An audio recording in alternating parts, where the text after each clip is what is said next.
Good morning. और ये SC Verma का चैप्टर 6 का क्वेश्चन नंबर 8 है। इसमें एक बड़ा ब्लॉक है और एक छोटा ब्लॉक है। ये छोटा ब्लॉक नीचे उतरेगा और बड़ा ब्लॉक राइट साइड में मूव करेगा। और ये बड़ा ब्लॉक और छोटा ब्लॉक का बीच का फ्रिक्शन F1 है और बड़ा ब्लॉक और फ्लोर का बीच का फ्रिक्शन F2 है। बड़ा ब्लॉक का mass capital M, small m ये सब दिया हुआ है और आपको इस बड़ा ब्लॉक का एक्सीलरेशन निकालना है। तो अब कुछ मैं लेमन की तरह का जो चीज़ है उसको मैं बता दे रहा हूँ। इस डायनामिक्स का एक बहुत इंपॉर्टेंट प्रॉब्लम है और इसको सॉल्व करने से आपको कई सारा प्रॉब्लम जो है उसको बनाने में आपको आसानी हो जाएगा। दैट इज़ वाई ये प्रॉब्लम को मैंने चूज़ किया है। ओके, तो जब भी इस तरह का डायनामिक्स का प्रॉब्लम सॉल्व करेंगे तो आपको नॉर्मल कंसीडर करना पड़ेगा। तो नॉर्मल, जब भी नॉर्मल का मतलब क्या हुआ कि आप दो सरफेस को बीच में एक स्प्रिंग कंसीडर कर लीजिए। तो स्प्रिंग कंसीडर करेंगे तो क्या होगा, ऊपर वाला ब्लॉक नीचे को प्रेस करेगा, स्प्रिंग जैसे होता है, और नीचे वाला ऊपर को प्रेस करेगा। यहाँ स्प्रिंग समझ लीजिए, तो ये स्प्रिंग दबा हुआ है, तो ये जो स्प्रिंग ऊपर तरफ दे रहा है यही आपका नॉर्मल है। ओके, यहाँ पर एक नॉर्मल काम करेगा। ठीक है, इस साइड में फ्रिक्शन काम करेगा। ठीक है, और कोएफिशिएंट ऑफ फ्रिक्शन आपका दिया हुआ है μ2, तो इधर फ्रिक्शन है तो फ्रिक्शन का वैल्यू इसको नॉर्मल N2 मान लिया। ठीक है, ये नीचे उतरेगा तो छोटा ब्लॉक के लिए फ्रिक्शनल फोर्स ऊपर काम करेगा और ये बड़ा ब्लॉक जब मूव करेगा तो उसके लिए फ्रिक्शनल फोर्स नीचे काम करेगा। अब आते हैं टेंशन। टेंशन देखिए, टेंशन भी एक स्प्रिंग की तरह कंसीडर करिए। तो टेंशन यहां पर जो होगा, आपको ये टेंशन इस ब्लॉक के लिए ऊपर काम करेगा और ये ब्लॉक के लिए टेंशन जो है नीचे तरफ काम करेगा। और एक टेंशन इधर, क्योंकि ये स्प्रिंग की तरह है, एक टेंशन इधर भी काम करेगा इस साइड में। ठीक है, इसका अब देखिए यहां पर ये अगर एक्सीलरेशन ए से जा रहा था, इस ब्लॉक का दो एक्सीलरेशन होगा, छोटा वाला ब्लॉक का, एक नीचे तरफ एक्सीलरेशन होगा, एक बगल की तरफ एक्सीलरेशन होगा। तो अगर मान लीजिए इधर ये एक्स जाता है तो धागा दोनों तरफ से खुल जाएगा, यहां से भी एक्स खुलेगा, यहां से भी एक्स खुलेगा।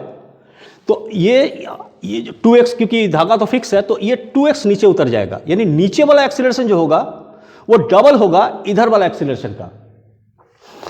ठीक है, तो क्या क्या चीज ध्यान देना पड़ेगा कि इस पे जो फ्रिक्शनल फोर्स लगेगा छोटा वाला ब्लॉक के, क्योंकि वो नीचे आ रहा, तो इस पे छोटा वाला ब्लॉक पे फ्रिक्शनल फोर्स ऊपर लगेगा। बड़ा वाला ब्लॉक पे क्या हो जाएगा, बड़ा वाला ब्लॉक को ये भी स्लाइड कर रहा है इसके ऊपर, तो बड़ा वाला ब्लॉक का फोर्स नीचे तरफ लगेगा। इसका एक्सीलरेशन A1 है, अगर A मान लेते हैं इस साइड में, तो नीचे तरफ एक्सीलरेशन 2A होगा। ठीक है, तो राइट साइड में एक्सीलरेशन A, तो नीचे तरफ 2A होगा।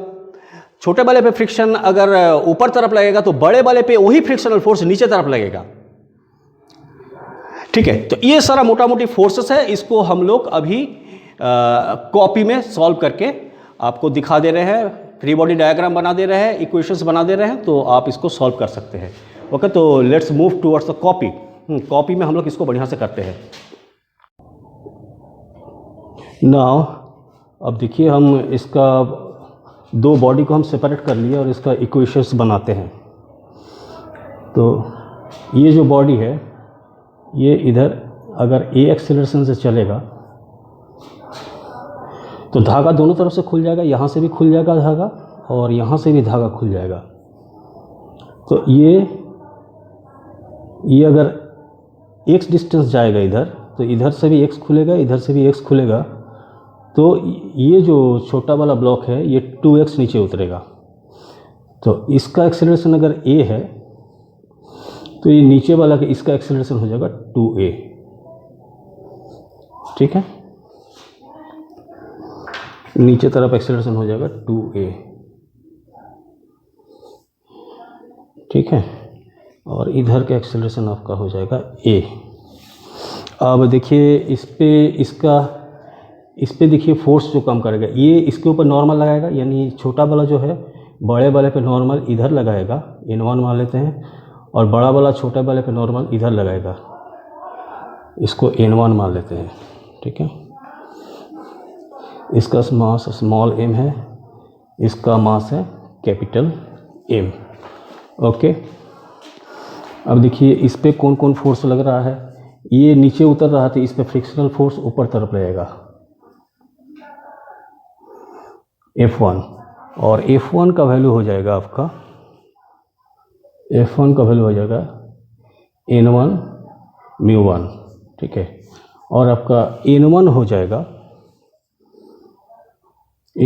जाएगा आपका m इंटू ए, क्योंकि ए एक्सीलरेशन से ये इधर जा रहा है, इस पे N1 जो है अनबैलेंस्ड फोर्स का वैल्यू हो गया ma, तो N1 इस पे फोर्स लगाएगा और वह ma से जाएगा, ठीक है।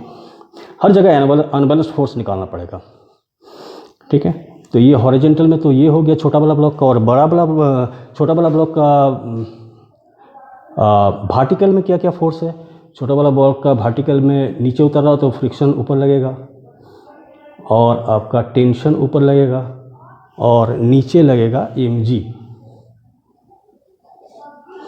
तो अनबैलेंस्ड का फोर्स का वैल्यू क्या हो जाएगा, नीचे mg और ऊपर में F1, ऊपर में T which is equal to m into 2a हो जाएगा। ये एक इक्वेशन बन गया, ठीक है, इसका वर्टिकल का। तो इससे हम T निकाल सकते हैं, तो T उधर जाएगा, इधर ये आ जाएगा, तो T इक्वल टू हो जाएगा आपका mg माइनस F1 का वैल्यू हो जाएगा μ1 ma, ठीक है,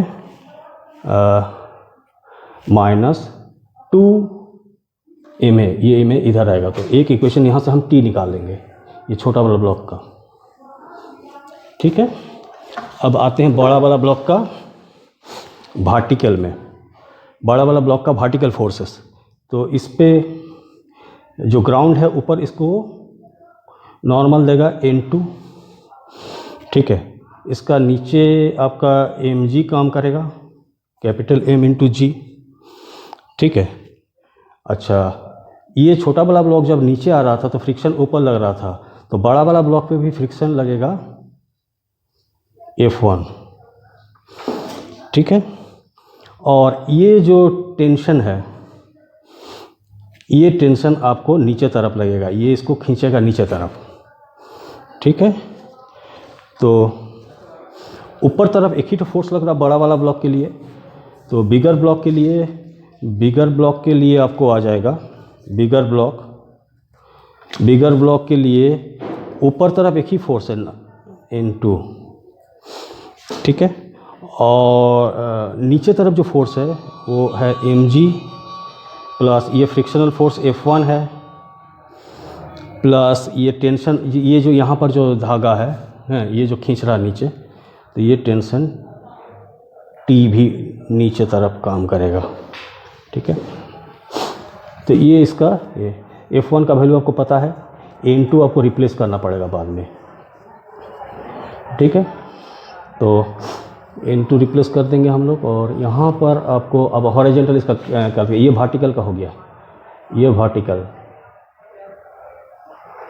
और आपका हॉरिजॉन्टल में इधर एक T है, इधर एक T है, 2 गो T है, ठीक है, हॉरिजॉन्टल में। और बायां तरफ आपको काम करेगा ये छोटा वाला ब्लॉक, इस पे N1 लगाया था, ये इधर काम करेगा, और फ्रिक्शनल फोर्स F2 काम करेगा, ठीक है। तो आपका बड़ा वाला ब्लॉक का जो हॉरिजॉन्टल फोर्सेस होंगे, उसमें आपको इस साइड में 2T काम कर रहा है, राइट साइड में बड़ा वाला ब्लॉक का राइट साइड में 2T काम कर रहा है, और बायां साइड में क्या काम कर रहा है, राइट टू लेफ्ट में एक N1 काम कर रहा है। ये जो छोटा वाला ब्लॉक बड़ा वाला ब्लॉक पे लगा रहा है N1 माइनस F2 काम कर रहा है, ठीक है। And this must be equal to, ये अनबैलेंस्ड फोर्स हो गया, this must be equal to आपका m इंटू ए एक्सेलरेशन से ये राइट साइड में मूव करेगा। तो राइट साइड में जो फोर्स है 2T है, और लेफ्ट साइड में ये, तो दोनों का अनबैलेंस्ड हो गया ये, और which is equal to mass into acceleration, ठीक है। वर्टिकल फोर्सेस तो बैलेंस्ड है, और यहाँ पर ये अनबैलेंस्ड फोर्स है।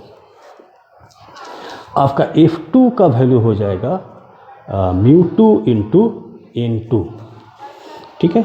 अब ये 4 इक्वेशंस है, ये 4 इक्वेशंस, 4 अननोन है। अब ये आप सॉल्व कर सकते हैं। टी को रिप्लेस करना पड़ेगा, n1 को रिप्लेस कर देना पड़ेगा, n2 को रिप्लेस कर देना पड़ेगा। इसको अगर सॉल्व करेंगे तो आपको जो रिक्वायर्ड एक्सीलरेशन है वो बड़ा वाला ब्लॉक का एक्सीलरेशन वो निकल जाएगा। हमने सॉल्व कर चुका है। आप अब इतना मेहनत कर लीजिए, इक्वेशन बनाना ही बड़ी बात था, ठीक है। और इसको हम लोग सॉल्व करने से जो रिज़ल्ट है वो आ जाएगा।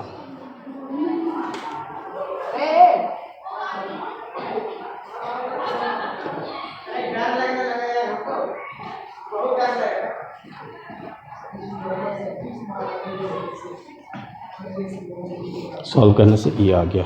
ओके, तो ये इक्वेशंस बनाना ही मेन काम था, बाकी तो आप रिप्लेस कर ही सकते हैं, ठीक है। n1 रिप्लेस करना पड़ेगा आपको, t को रिप्लेस करना पड़ेगा और n2 को रिप्लेस करना पड़ेगा। ओके, सो इस वे में एक अच्छा सवाल है, बहुत सारा इक्वेशंस है और आपको उसको इक्वेशन को मैनेज करना पड़ता है। कैसे इक्वेशन बनाएं, वर्टिकल और हॉरिजॉन्टल फोर्सेस को कैसे बैलेंस किए, काफ़ी सारा वर्टिकल फोर्सेस, काफ़ी सारा हॉरिजॉन्टल फोर्सेस है और क्या क्या चीज़ ध्यान रखा जाता है, ये सब हम लोग कभी डिस्कस किए। ओके।